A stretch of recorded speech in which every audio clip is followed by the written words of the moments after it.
All the world's a stage, and all the men and women merely players. They have their exits and their entrances, and one man in his time plays many parts.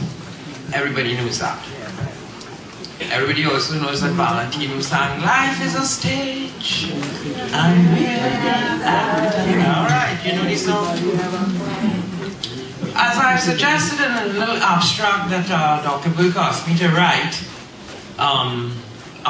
which she didn't ask me for a little abstract, she asked for 500 words. I asked her if she was mad. 500 words is the paper.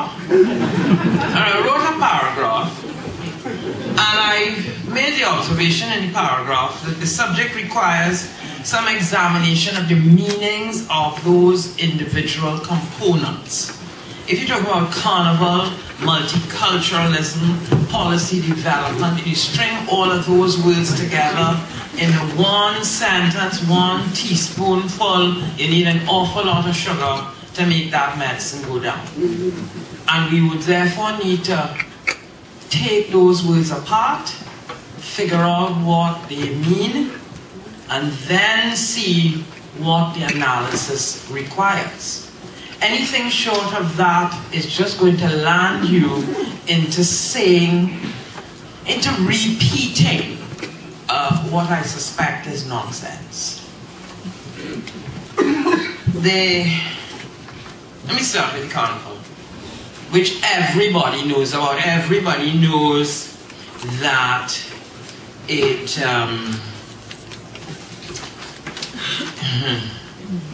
the French claim it. Everybody knows that the Africans counterclaim it. Or maybe it's the other way around, what do I know?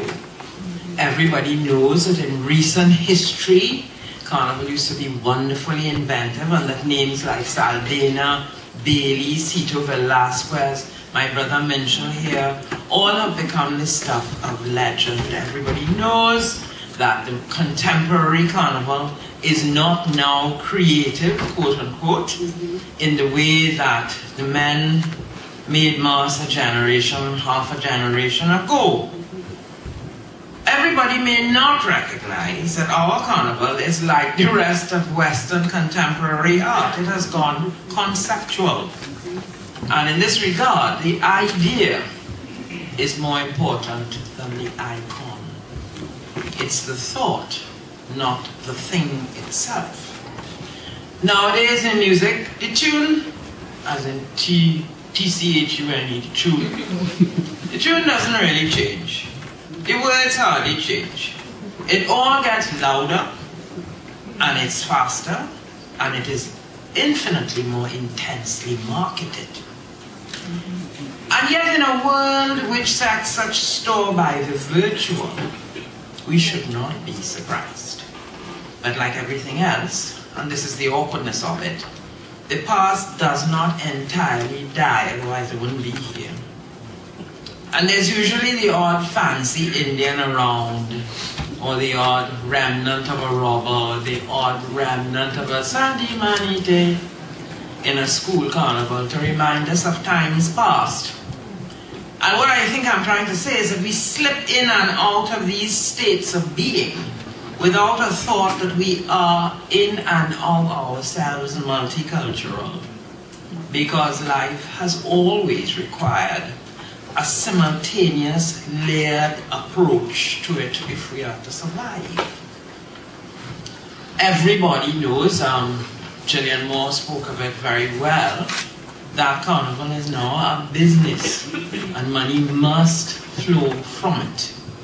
And in this regard, the steel pan welder, the taxi driver, the corn soup seller, the sound and lights man, the Savannah stall holder, and the promoters of Out of the Blue are all brothers and sisters under the skin.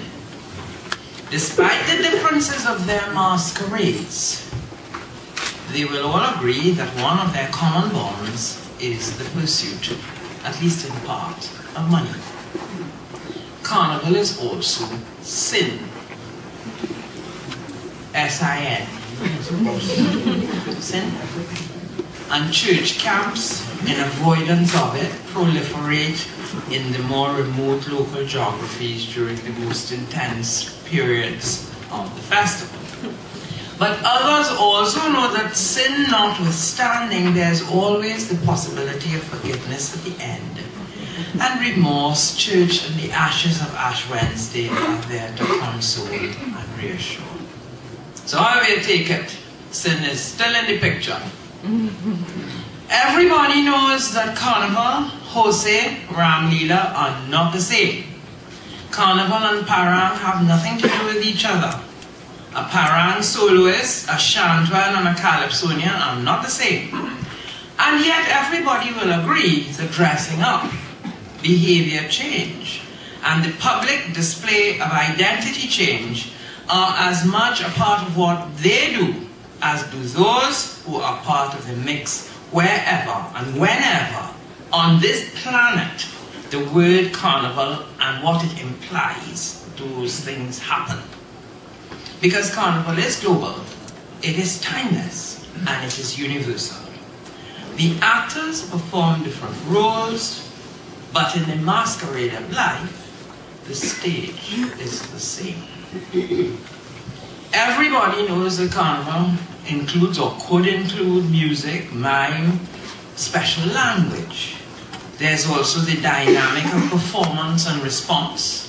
And in our time and in this place, there's a probability that somewhere there's somebody who is either incompetent or dishonest or both, judging some aspect of the carnival. Today, our people are wicked in white or army fetting in safety. The ready-made bathing suits have long since arrived from China and are on display, carefully decorated with sequins, feathers, and surreal names for sale. They are very pretty, and they are very well made. They hardly fall apart. More than that, they are internationally validated by the Las Vegas showgirl model. And many of them are said to look just like Rio. So we begin the dance. Meanwhile, the soca monarchy, appropriately sanctioned by the political monarchy, is in full cry. For Fantastic Friday is about to erupt. And at the same time, pan men are begging for more money and are getting shot to death in the blood rituals of the gangland masquerades. Because that's what they are. You ain't ready to plan to kill nobody, you know, you just had a gun to shoot. So yes, everybody knows what carnival is. We also know that it is ethnically divisive and economically skewed. We know that it separates town from country, and as an apparent universality, it is at best illusory. Meanwhile, the women who used to make masks are now hustling a CPAC waka if they're lucky. They can't, because they have to be at that waka 6 o'clock in the morning. They can't know where their children are and whether their sons have guns in their school bag. And they're probably too tired at the end of the day to do much more than fall in as tired spectators at a festival in which they no longer play a significant part. Perhaps they'll get a blind in people's mouths, I don't know. Maybe the men, I don't know where the men are who used to play mass and make mass when I was a girl growing up. What I know is that mass, at least at the moment, has gone suburban. But that depends on the male. I live in Woodbrook. Just the other day, somebody was kind enough to extricate an abstract for me from a thesis on the Russian modernist masquerade as deception, rhetoric, and theatrical transposition. Not lying.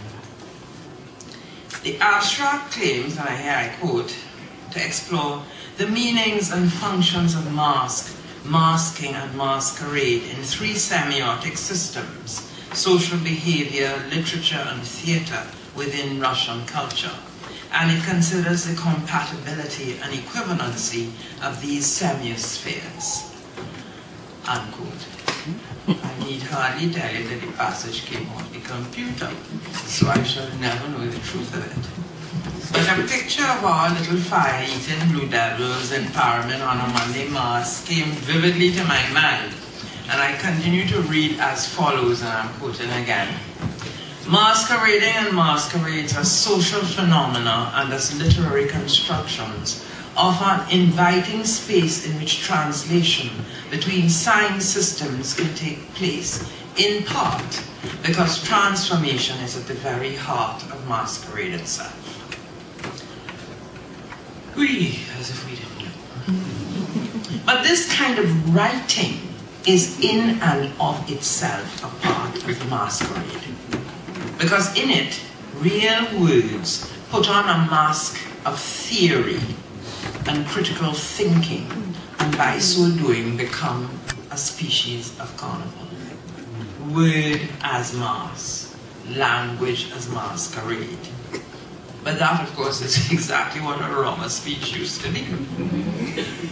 And what we find now is the intellectual, removed from street performance, deprived of a costume, is now inhabiting the academic environment, it seems to me, in ways rather less persuasive. I prefer a Shakespeare sonnet or a Sparrow Calypso. A song better art.